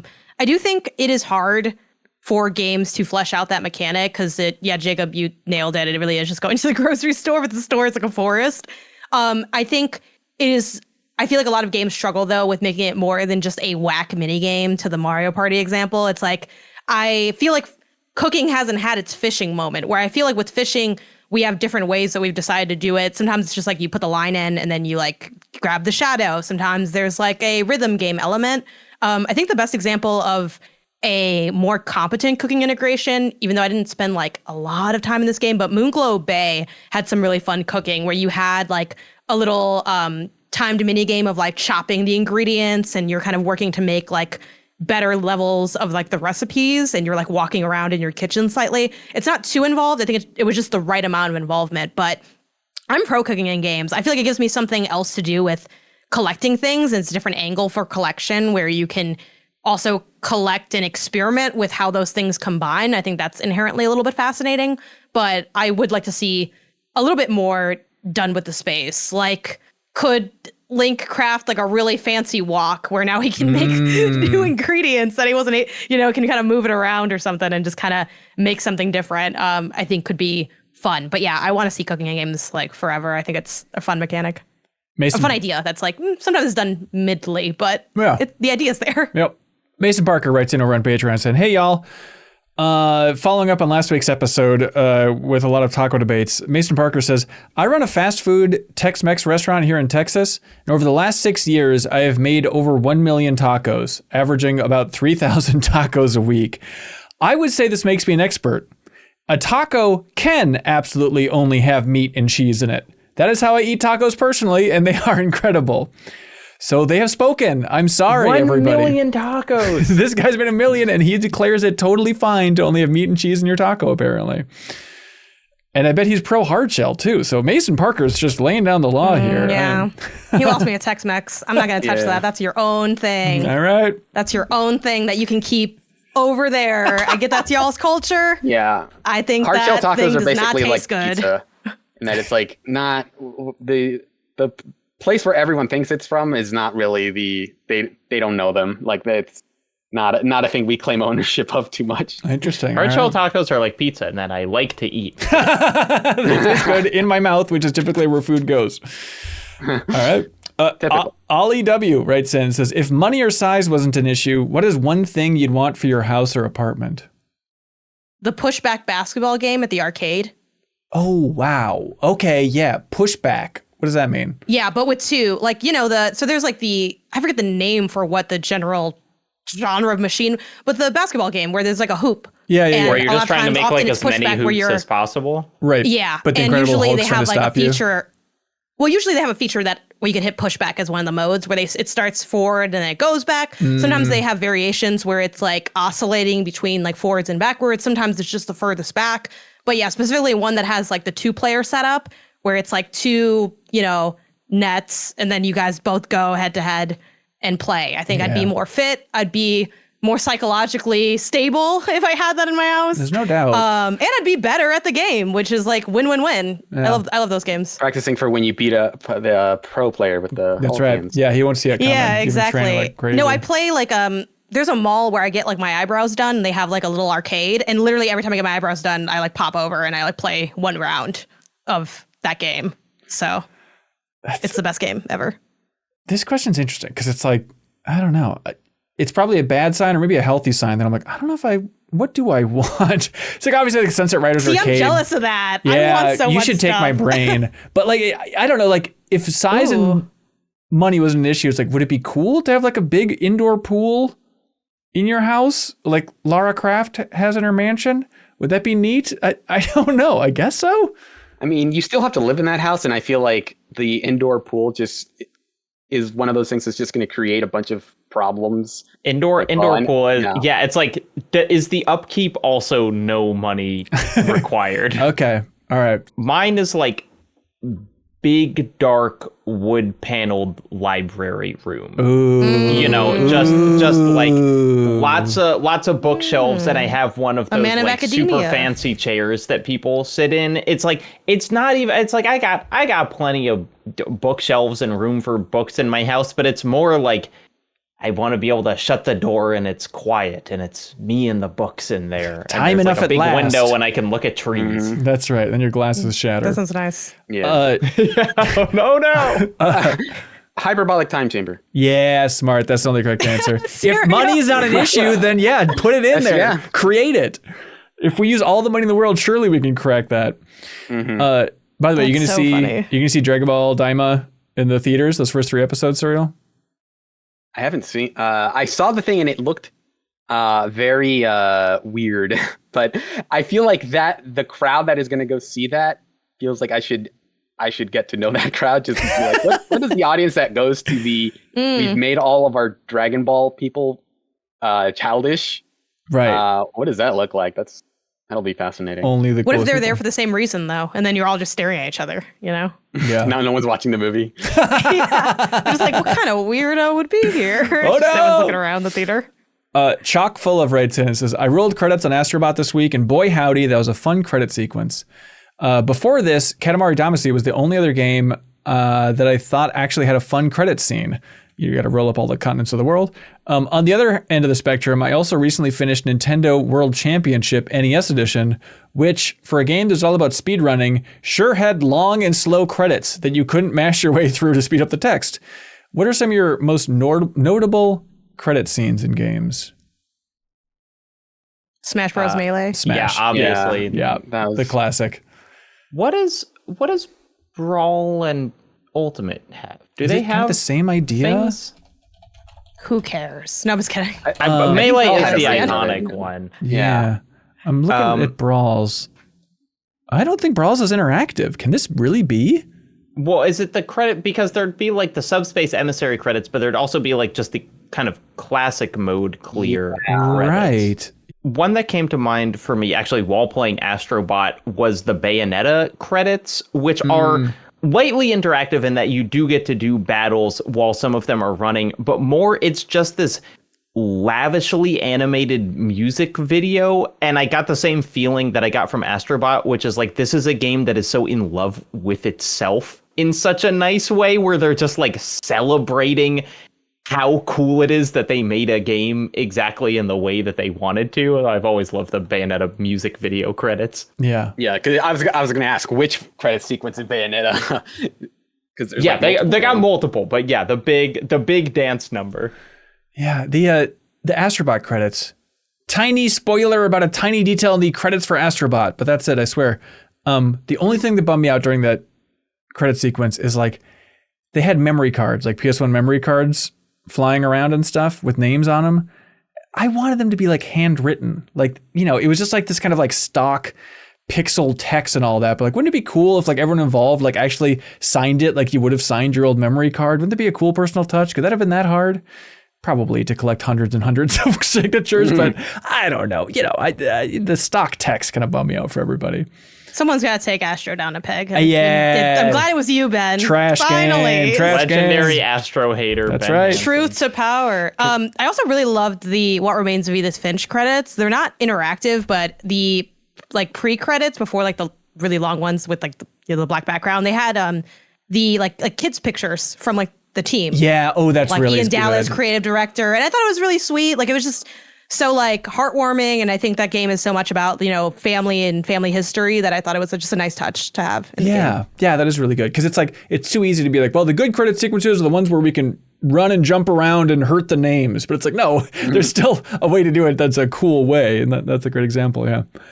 Gooseberry writes in, says, what is your favorite piece of clothing you own right now? Up there is probably like, I have a pair of like black pants that are like really baggy and comfortable. Okay. I think I have to put that as favorite because they're Levi pants, but they're not denim. They're like a different material. But I think I have to put that up there because I like those pants so much. I sought out what kind they were to buy another kind in a different color. That's it. So I think that's pretty up there for me right now. Yeah, I just want to say it is twisted and effed up how many people have reacted so strongly to that fashion montage video of Sarah and I at the mall. It is like, that is like... I ran to that YouTube video. I was in the Discord. Pumpkin patch jacket. Pumpkin patch jacket. It's probably Pumpkin Patch Jacket. I wore it at the Portland meetup and it's got so many compliments. It was unnatural. Yes. Oh my gosh. But they I was, just like, watch the jumping content. to the screen. They know the joke. I slacked Sarah about the content. She's like, we missed you there at the mall. I was like, oh my God, I want to be at that mall so bad. It was, yeah, this is what I live for. This is my... What's the thing that most people watch? The freaking deepest dive on Final Fantasy VII, the first one. This is my Final Fantasy VII. You being forced to shop. Yeah. During New Show Plus this week, I was playing Jenga in real life with Leo, and he said that his fiance, immediately watched that fashion montage video, and he heard her screaming at the TV from the other room when I was wearing the white shirt. He heard her screaming, "No, you finally look cute. Don't not buy that one." I was also pro that white shirt. My partner was also having the same reaction. If we're just going to talk about our partners watching the MinnMax fashion. That's so insane. Yeah, my wife. And I'm gonna watch the backstage pass version later. Like I know it repeats some of the same content, but I'm like, I got a lot of laundry to fold in my life. At one point, I'm gonna throw this up there. Yeah, weird. Hell yeah. What a weird niche. Yeah. So realistically, it's probably like some black gym shorts that I wear that are comfortable. But now, after all these compliments, probably Pumpkin Patch Jacket. Yeah. I have a hoodie that I bought last year that I feel is like the perfect clothing item for me, even though it's a hoodie, so I can't wear it all year. But it is like comfortable enough that I can just wear it out if I'm just gonna like, you know, be a gremlin and go buy grocery stores at like, go buy groceries at like 10 p.m. But it is also nice enough that it's like, if there's a sudden like, hey, we're gonna go hang out, you need to you need to kind of dress up, I can also wear it for that. So it just feels like it is the right combination of versatile and good looking that I can basically use it for whatever. Perfect. So I've been seeking that out myself. To be able to wear it. Give it to us, Surreal. Share your I've been referring clothes. that as like, yeah. I've been calling that like a home drobe, where it's like cozy enough to wear in your house to like a lounge, but good enough to run an errand in and not feel like you look like garbage. Okay. A home drobe. I like it. Kath writes in, following the Jason Schreier interview, that's on our YouTube channel and in the bonus podcast videos, Haley and Jacob and I, we read his book about the history of Blizzard called Play Nice, and then we talked to him about it. That guy is getting around, baby. I think he's hitting every video game podcast ever created. It is stunning. Anyways, but the book is very good. I enjoyed it thoroughly. But they say, following Jason Schreier's interview, I was thinking, how is it always coded as the most in-depth video game journalists are the ones that have the best scoops? Why aren't there more journalists like Jason Schreier is my question.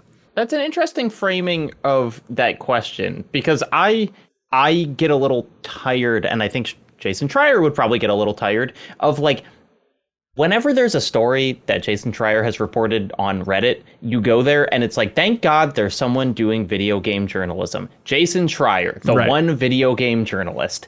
And I think it's really frustrating, because that's not the case. And if you want purely investigative journalism, even, not regarding all the other kinds, Rebecca Valentine, Nicole Carpenter, Chris Bratt, and Peter Quinns on People Make Games. Like, there are a lot of people doing hard-hitting investigative video game journalism.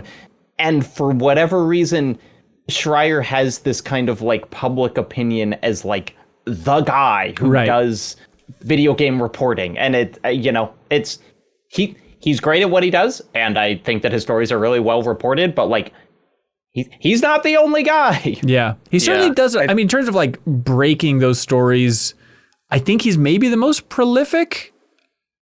I feel like there's usually like, 6 or so big stories a year, from him. Yeah, there's... Sorry, I misspoke. I said Peter Quentin Smith. He just goes by Quinns online. Oh, Schreier has basically just outgrown a lot of outlasted a lot of competition. Yeah. And a lot of the people who used to do that aren't really in that space anymore. So like the other one that I thought for a while was basically kind of on that level is Patrick Klepek, and he's not really in the like reporting scoops business anymore. And you hear about like people who just are like, this just goes beyond like gaming journalism, where a lot of I think Taylor Lawrence just announced that she's basically going independent because like a lot of big institutions don't really have the funding to fund actual journalism.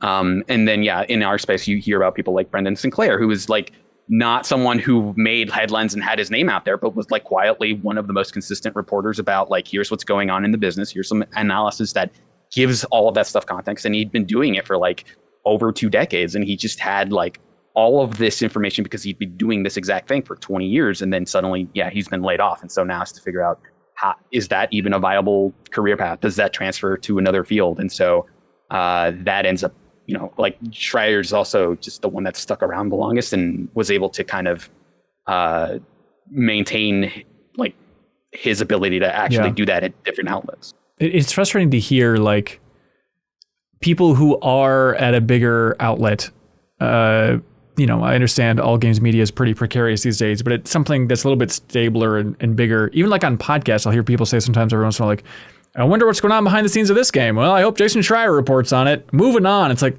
well, Jason Schreier's just putting his nose to the grindstone and making those contacts and reaching out and creating this. Like, you could do it. More people could try and do this thing if you have the training, obviously. Yeah, I think it is. We always bring up the legal thing, which is very true of like the reason why you do need mainstream legacy outlets, and this can't all be Patreon, is like if you're doing enough reporting, you are going to make someone mad who can threaten a lawsuit. And if you work at the Washington Post or the New York Times, you have the legal backing to like do that reporting anyway, even if people don't sue you. But I also think, and it's like, I think a lot of Jason's success is he has a lot of names in his contact list that will talk to him.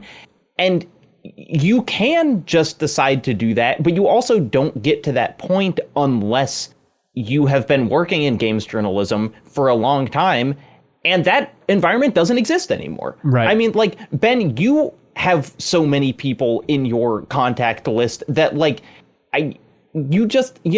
if there is no Game Informer or Kotaku or, Waypoint or whatever to like bring people into these systems, cold calling Sony gets you nowhere. It's like it is really, really hard to make these connections. Yeah, that's and the alternative then ends up being like, I'm going to do like a history of this franchise, and I'm going to like basically call like information that's already kind of publicly available. And that's what you see a lot on YouTube of like, here's the inside story of this thing. And it's just like, here's a lot of already reported information. And both as people become more like attuned to that's what journalism looks like.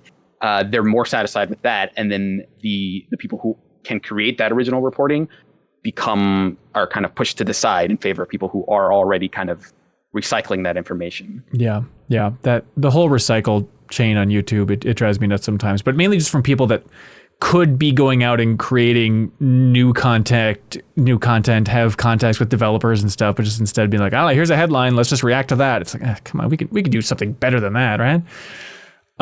Victor Pham writes in and says, for wedding catering, y'all prefer plated or buffet style?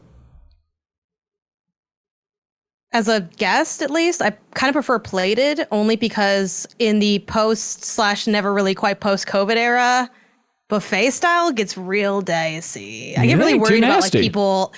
Yeah, because it's like someone will like use the tongs and they don't use the tongs. I mean, even like when I was like in college eating in the little cafeteria, it's like, yeah, like some of y'all like didn't do food safety, which is fine, but it's like you're putting the tong handle back and all this stuff's mixing up. So I feel like plated is nicer for that reason. But I think as far as like quality of food, like I've had the same level of meal through both styles. Like I don't think one inherently tastes better than the other. Plated makes me feel more special. And I assume it's more expensive, and like if I'm ever planning a wedding, I'm probably going to do buffet because it's like it's cheaper and everyone can get whatever they want and you can have more of a variety. But like I do like getting brought a plate of food and I get to be like, ooh, what's gonna be on it? It's just, it feels a little more fun.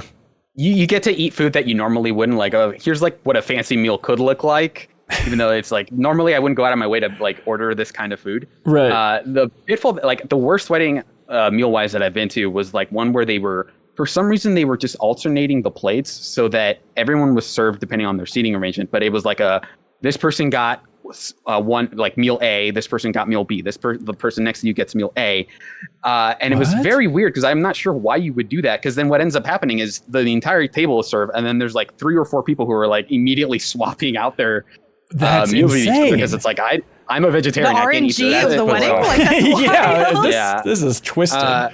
And my favorite wedding was one where they were just like, we're gonna cater a breakfast buffet, so it's just like all like pancakes and eggs and whatever. It's like the cheapest possible thing, and everyone gets what they want. But this was before COVID.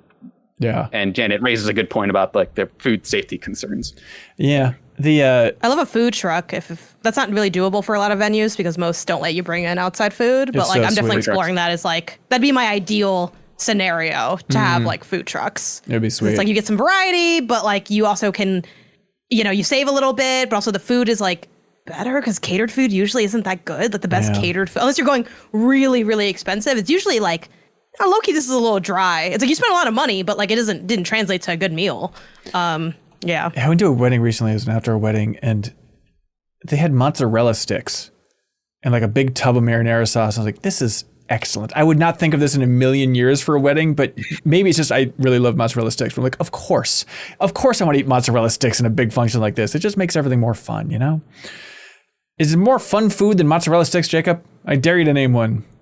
Corn dog. Corn dog, damn it. Tommy Estrenga writes in and says, do you guys want one last final dumb weird question? Tommy asks, could humanity get rid of all the squirrels if they tried?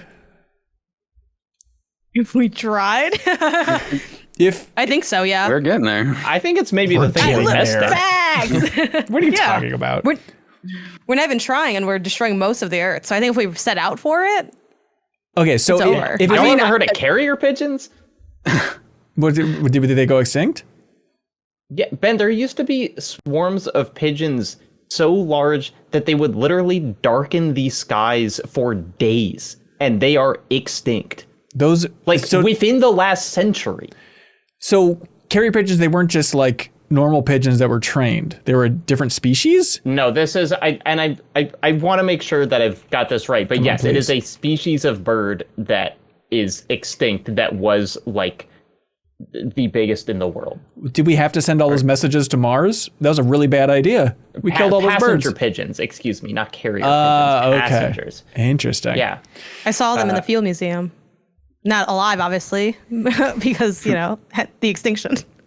So everyone's like, we're killing the Earth. I got it. But if it was like within the next 5 years, we need to kill every squirrel on Earth, could humanity accomplish that? I don't think so. Yeah. I think you do humanity, get to we could end diminishing world hunger returns, if we yeah. tried, but we don't, we're not, You think we some could people are keeping all the wealth. Could we like engineer a virus that Elon would just could take kill? a blowtorch and just, if he really wanted to. I mean, maybe not him, but his funds could. I think it depends on how much we want to commit. We Right? need to commit. Because We do it or Earth dies. Nuclear bombs, easy. every forest, done. Yeah, we're done. Okay, every The forest, end. but there's a bunch How of dedicated are you to this? Are you willing to lose several humans? I mean, there's squirrels in the cities and stuff, I guess we could turn the surface of the Earth into glass, but Yeah. I don't know. We can't even find no planet. we can't find Bigfoot in those woods. You think we can find every damn squirrel? There's no way. There's no way. I mean, I feel like we're kind of getting a test case where aren't they like trying to give rats in New York healthcare or something where they're like, we're going to seed kind of like some medication or something to the rats. What? Am I out of Is it- bounds? It was New like an York. Eric Adams tweet. Is it reverse medication? I think they're trying to introduce something into the rat Contraceptive population. pellets will be placed in special rat-accessible traps starting next year, lowering the numbers humanely without endangering the animals. I think is that what you're referring to? Oh, New York okay. to trial Yeah. birth control pills to reduce rat problems, says Sky News, a website I've never visited, so I don't have any. I like anything it. to- So we could, There's a- Yeah. we could do that for squirrels. It would just take like a generation, but we just like inject a bunch of nuts, so they couldn't we're use trying to take the theirs. nuts out. That's right. There's a great, I think it's a Tom Scott video, but it's about a place in New Zealand that they are like, we are going to eliminate every rat. And what they have done is like they started on like a kind of peninsula or like a kind of like a corner of an island. So they can be like, okay, we know in this like, in this square mile, there are no rats. And then they're gradually pushing outward where they're like going more and trying to eliminate all the rats. But it's like, it's a big undertaking. And they're using like high-tech equipment to get rid of all the rats. God, it's a fun idea. Murdering a bunch of animals is a fun idea. We all agree. All right, what do y'all like, or specifically, Serial, you're the guest of honor. What do you like for question of the week? We have now this is gaming. We have, of course, the basketball or soccer professional competition. We got cooking, thing in your house. Why aren't there more journalists? Why are there so many squirrels? Journalists? How are we feeling as a group here? I like that one. Do we need to validate this man's opinion? All right. Never. There we go. I've never felt the need to validate a man's opinion. Sorry, we got to do it, Janet. We got to rally behind Serial. Congratulations. No. Okay. My bad. Congratulations, Kath. You won question of the week. You just won that World of Warcraft vinyl soundtrack thanks to I'm 8-Bit. Hey, thematically tied in. Jason Char question. He just wrote the book about Blizzard, Wrath of the Lich King, World of Warcraft. You guys, look at it. Okay, now it's time for something we call Get a Load of This.